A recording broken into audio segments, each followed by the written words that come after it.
to Now That's a Crazy Story on our series of the parables. My name is Ryan Lee. I work at One Kingdom. It's my friend Derek. Hi, Derek. Hello, Do you want to introduce yourself today? I'm Derek. Derek also works at One Kingdom as our graphic designer. And we are talking today about the parable of the 10 virgins in Matthew chapter 25. So Derek, we kind of got the one that nobody else wanted.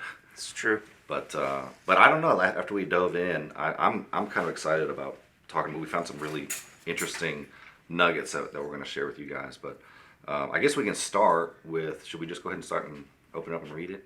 Yeah. So I'm going to be reading from Matthew 25, and I'm reading in the NIV. So if you're following along with me, Matthew 25 verse 1. At that time, the kingdom of heaven will be like 10 virgins who took their lamps and went out to meet the bridegroom.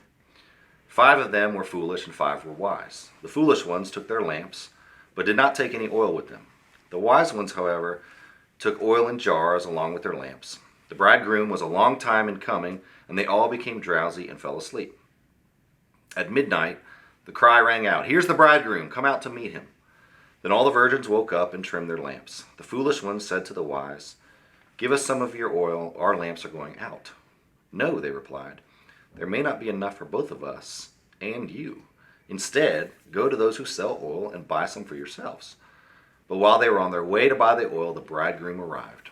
The virgins who were ready went in with him to the wedding banquet, and the door was shut. Later, the others also came. "Lord, Lord," they said, "open the door for us." But he replied, "Truly I tell you, I don't know you.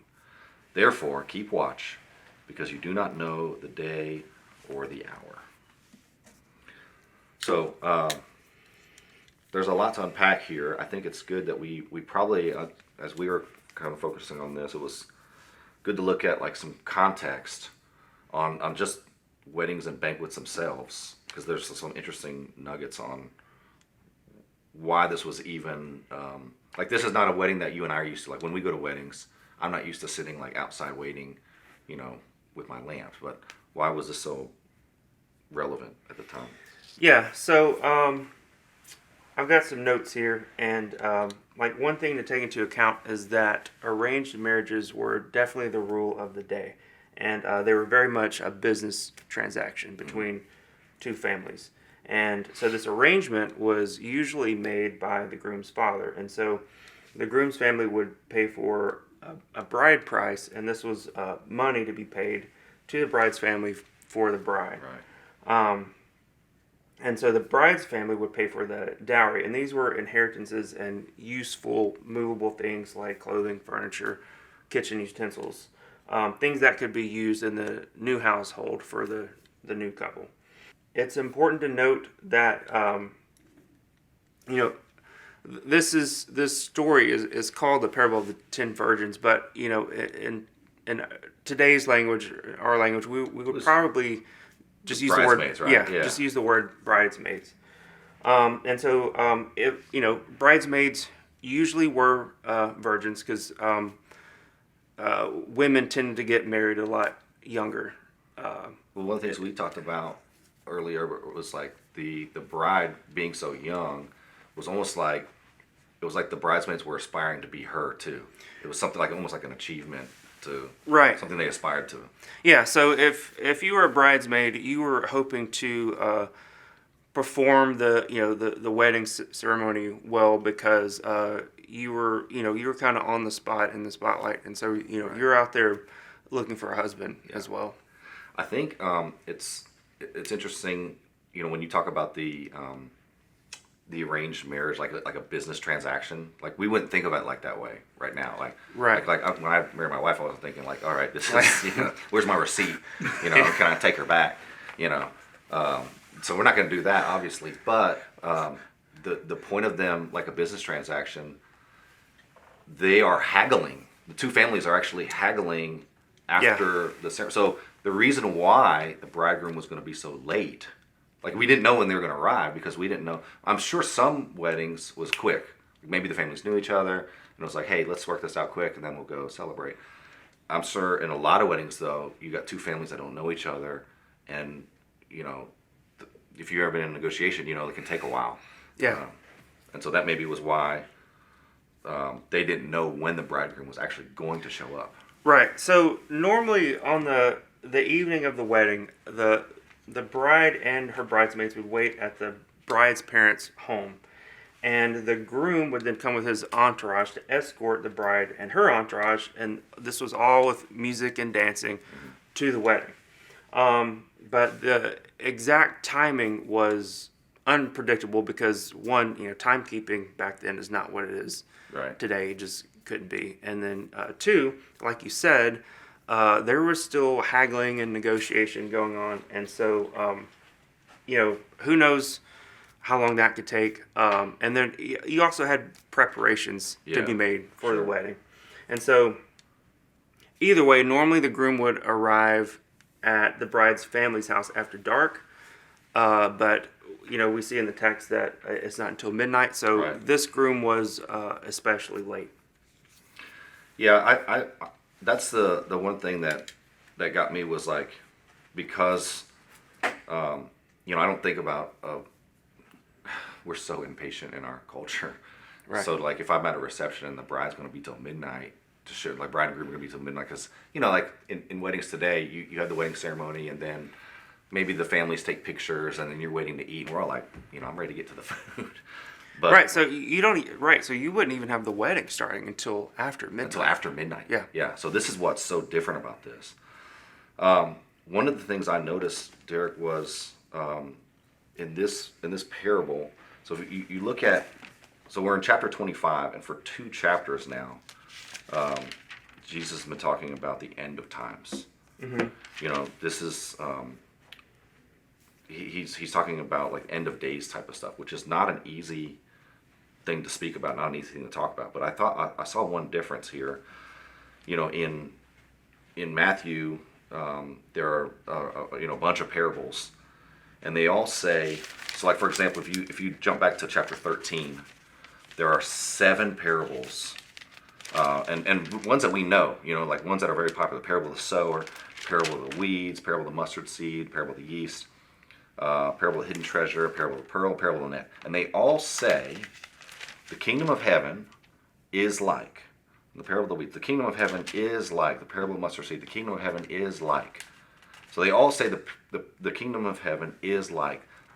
In chapter 25, though, in the parable of the 10 virgins, it's the first time that we see Jesus say, the kingdom of heaven will be like. So it's quite a shift in saying, okay, like here's what the kingdom of heaven is, and then he changes his verbiage to say, at that time, the kingdom of heaven will be like. So I think he's definitely establishing, hey, this is going to be happening in the future, and so he's been talking for a couple of chapters now on the end of times, which is kind of a difficult subject to talk about. Like not a lot of people want to face the fact that there are going to be some people in and some people out, but I think he's very, very intentional with his words here, saying that the kingdom of heaven will be like 10 virgins who took their lamps and went out to meet the bridegroom. Yeah, so let's, if you don't mind, can we shift to talk about the lamps a little bit? Yeah, yeah. Well, that's what they're showing up with, right? So Right. So that's the first verse. You get into verse 2. It says, 5 of them were foolish, 5 of them were wise. The foolish one took their lamps, but did not have any oil, and then the wise one had oil in jars. So yeah, let's talk about the lamps for a second. Why that's so important. So these lamps would have been very small handheld lamps with a small amount of oil. And so if the 5 wise bridesmaids shared their lamps, because it says that they were asked, then there easily could not have been enough oil for everyone. And then the ceremony would have been ruined because there would have been no light. Right. Because again, this is after dark, midnight. And that's also, like, you've got the darkness and light theme kind of playing in there, which is a common theme all throughout the Bible. Was there anything you wanted to add? Well, I just kind of like the idea of, I like what you're saying there on the why, on the lamps, because when you first read this, you're like, or at least for me, I'm like, well, hey, let's share. Well, like why wouldn't? Right. They're like, hey, quick, the bridegroom, let me get some of your oil. And you're like, oh, well, the Christian thing to do, Derek, would be to share your oil. Right. But when like to your point though, in this certain case, the lamps are so small and the oil is so specific to that lamp that to split the 5 lamps with oil for the lamps without would actually ruin the whole ceremony. Right. It would actually be a bigger problem. Right. Because you need light. Yeah. In the dark. Yeah. So a lot of that seems harsh. The fact that the other 5 refuse to share their oil, and also there's the part where the bridesmaids who were late and foolish, they come in later and they say, "Open the door for us." Mm-hmm. And the groom replies, "Truly I tell you, I don't know you." So one note I have is the door would not have been bolted or shut for the entirety of the wedding banquet. Yeah. Which could last for 7 days, by the way.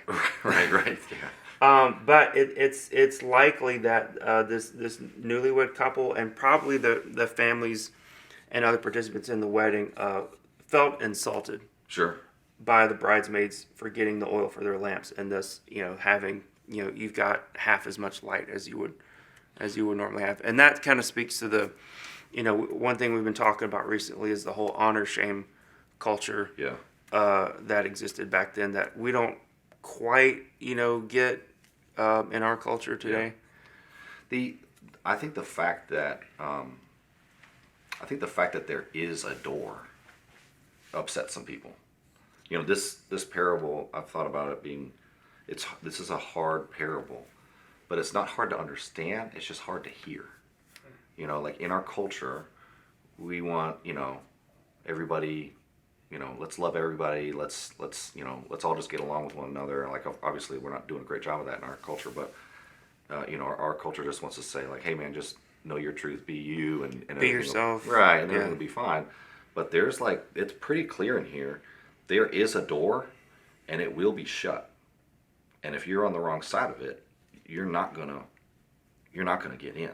And I think there's a couple things in here when you think about what our culture thinks about Christianity, that they would read this and be like, that's not very Christian, which is kind of funny to me because first of all, you got the bridesmaids who are like, we can't share our oil. You better go down the street, go get some.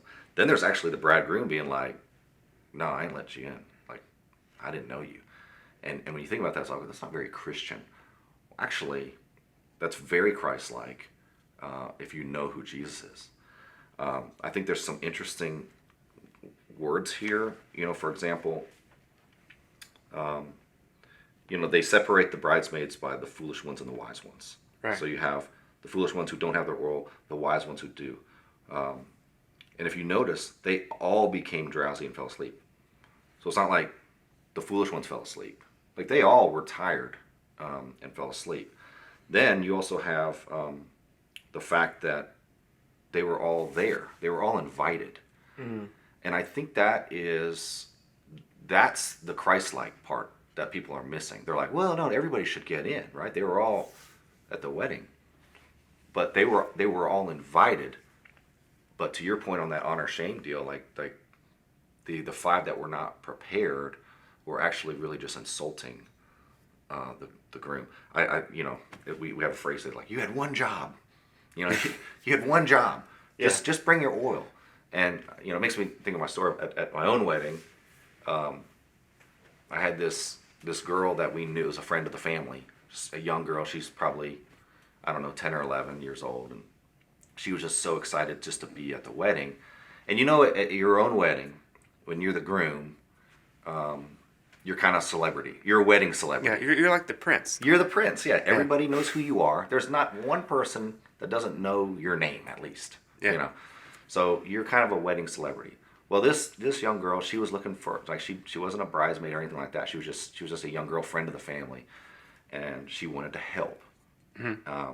Now, of course, I'm not a wedding coordinator or anything like that, but I was like, hey, we were serving, you had Swedish meatballs. You know what I'm talking about? Like, we were serving, meatballs on toothpicks or whatever. I said, look, at the reception, make sure I have a plate of meatballs, always. I just don't want this plate to ever be void of meatballs. And she was so excited. She was like, oh, yes. So she had a job to do. And she knew me. She was a friend of my family. She's like, so she made sure when I had that last meatball, next thing I know, I'd be talking to somebody and then there'd be another plate of meatballs there. She was so excited to do her job. Well, she had a relationship with me. And I think one of the hard things about this passage is to say, okay, well, hey, those bridesmaids, why wouldn't you let them in? Well, they were associated with the groom, right? They were invited, but Yeah. they didn't really know him, because he then says, when they say, hey, open the door for us, we're on the other side, he says, truly, I tell you, I don't know you. Yeah. Well, they didn't take it seriously. And one thing, we talk about is being a disciple is demanding. It demands a lot of you, your time, your sacrifices. And it's like you said, everybody is invited, but some people are probably going to be left out. Right. And so, all this is wrapped up in a setting, a wedding scenario that would have been very familiar to its original audience. I had a thought about the oil in the lamps, and one really interesting quote that I read while I was researching a little bit about the story is, "Don't live on borrowed oil."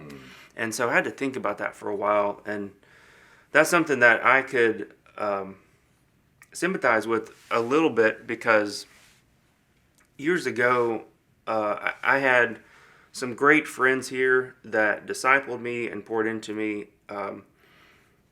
and like I cherish those guys and those memories and those teachings, but I was living on their oil. Like I didn't really have any theology myself that that I'd done the work for. I was relying completely on them for any kind of biblical knowledge. And when they moved out of state, I was just kind of left with this void. Like what am I gonna do? I don't, who am I gonna turn to? And so, but the good news is, eventually, I started researching and doing Bible study myself, and so that way, I'm not borrowing their oil anymore. I have oil in my lamp, and hopefully that can be a light.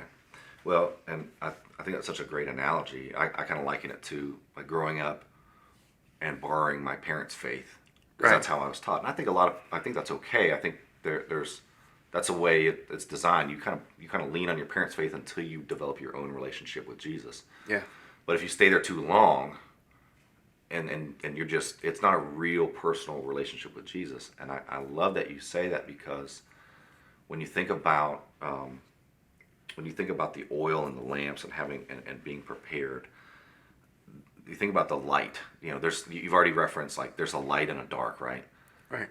If you're borrowing someone else's oil, you're really just kind of, when you're diminishing their light, and then you're not really giving a full light from yourself.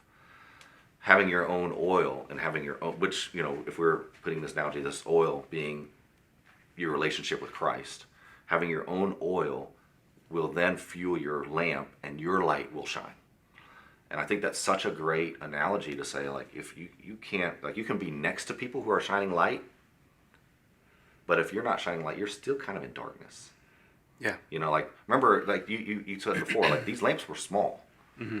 So the light was really just for that one, that one person. And the ones without the oil, they could be next to the ones with light, but right, not putting out light yourself. Right, because think about, how much light would there be if one person is holding a lamp? Mm-hmm. And then how much light would there be if there's 10 people or 100 people, right? There's way more light. Yeah. When I think about, so if we're in this analogy, the wedding to me is like heaven, mm-hmm. right? So we've established there's a door. Yeah. And you're either going to be in the wedding or you're going to be out. But I think it's really important to note that nobody wanted in heaven without the bridegroom. Or nobody wanted in the wedding without the bridegroom. Mm-hmm. Do you want to go, like, is your goal just to get in the wedding? Or are you having a relationship with the bridegroom and then you're going to go celebrate with him? And I think that's such a big part of this parable, to know man, am I just trying, like, is my life goal just, hey, just be a good person and then I'll get to heaven. We used to have songs like, you know, I grew up, deep, deep Church of Christ. So like we had these, like, I know that you didn't grow up Church of Christ, but we had the song, I want a mansion, robe, and a crown, which was fine. It was a nice song to sing, but I remember thinking, like, is that my goal? To get a mansion, a robe, and a crown. I'm not trashing the song by any means. It's a fine song, but I remember, like, that's really not our goal here. Our goal is not just to live a good life and get to heaven. Our goal is actually to have a personal relationship with Jesus, and He brings us into community with Him, and that's heaven. That's what we're striving for. So I think it's important to note in this parable, the wedding doesn't start until the bridegroom shows up, and nobody really wants on the other side of that door until the bridegroom shows up. So when we're thinking about heaven, is your goal, hey, just live a good life and get to heaven? Or is your goal, I want a personal relationship with Jesus Christ, and from there, blessings follow? Yeah. When I think about this too, that last verse is such, like, this is the hard part, right? Verse 12, really 11 through 13. So I want to kind of revisit that. Later, the others also came. Lord, Lord, they said, open the door for us. But He replied, truly I tell you, I don't know you. And then He gives you hey, here's the lesson. Therefore, keep watch, because you do not know the day or the hour. And I love that phrase of, like, keep watch. What does that look like in like the Christian walk? What does it look like to keep watch? Are we just supposed to, like, wait around and be like, when are you coming back, Jesus? And I think it's more like, be steadfast. Yeah. You know? Yeah. But like in watching, there's anticipation, Sure. And it goes back to what I was saying earlier about heaven versus Jesus. They knew the wedding wasn't going to start without Jesus. So they were all, like, keeping watch, like, man, I can't wait for Him to show up. In the meantime, we have a job to do. We have to have our oil and our lamps ready. I kind of thought about it like, almost like if your family member was running a marathon, and you're waiting at the finish line. You're not sure, maybe they're running a little bit slower today, or maybe they got some cramps, they got held up. You just don't know when they're going to come. But you're looking out, you're like, man, I can't wait for them to come. They're going to come. And when they come, it's this, like, what do you do when I've done that before. I've had a friend of mine run a triathlon. And we had a little small group. We showed up at the finish line. And when he came up over the hill, we all started cheering. Mm-hmm. We were like, yes, he made it. Yeah. Like, everyone just starts going crazy. And then he gets the finish line and we hug him. And it's like, to me, that's kind of like keeping watch. There's this anticipation of, man, I can't wait. I don't know when he's going to come. So I don't want to be unproductive in those times. But when I'm waiting with anticipation, with hope, Yeah. Man, this was, I kind of want to, as we wrap, like, I really thought this was, we joked about when we all signed up for these parables, and Derek and I talked about doing one, but I was the one who signed up for it, because David Bromley, he came around and said, well, nobody wants a parable of 10 virgins. I was like, well, we'll take it, because we'll just do the hard stuff. And it is kind of a hard parable, but again, I think it's not a hard parable to understand. It's just one that nobody wants to really hear. And I think that's, at the end of the day, that's what's hard about this parable, is like, hey, there is an end time. There will be wise, there will be foolish. There is a door, and it will close. And if you're not ready, not only will you be on the other side of the door, but when you knock, I will not answer, because I never knew you. That's hard to hear. Because there are going to be a lot of people at the end of times that were associated with Jesus Christ. I think we all know those people. Like, hey, I'm a Christian, I go to church. There's going to be people that sat in church every Sunday that won't have their oil. Yeah. And I think that's a hard lesson to hear and to do self-evaluation. Like, am I living on borrowed oil, or do I really have a relationship with Jesus, and I'm going to be with Him when we celebrate? Yeah, and I think like any good lesson, any good biblical lesson, and especially any good parable, this would have had many layers, spiritual layer, there would have been implications for Jerusalem and Rome and all that. But I think, there's a reason these tiny little short stories are in there is that, this would have hit the audience with like all kinds of stuff, and then today, even though we're not in that same setting, like there's still a lot of wisdom, a lot of teaching that we can glean from these stories. I actually think this scenario probably has happened in history, right? Like when he was teaching, Sure, yeah. I'm sure they knew of people like, well, yeah, I know old, Billy Joe got left out of the wedding because he was disrespectful. He wasn't ready. He didn't bring. Yeah, what I he was supposed to bring. think it would have been very familiar. I think they understood it. But, man, you got anything else? I feel like we covered most of what we wanted to cover. Yeah, good. Man, now that's a crazy story. So thank you for joining us. Again, I'm Ryan. I'm Derek. And we're grateful that you spent some time with us. And we'll catch you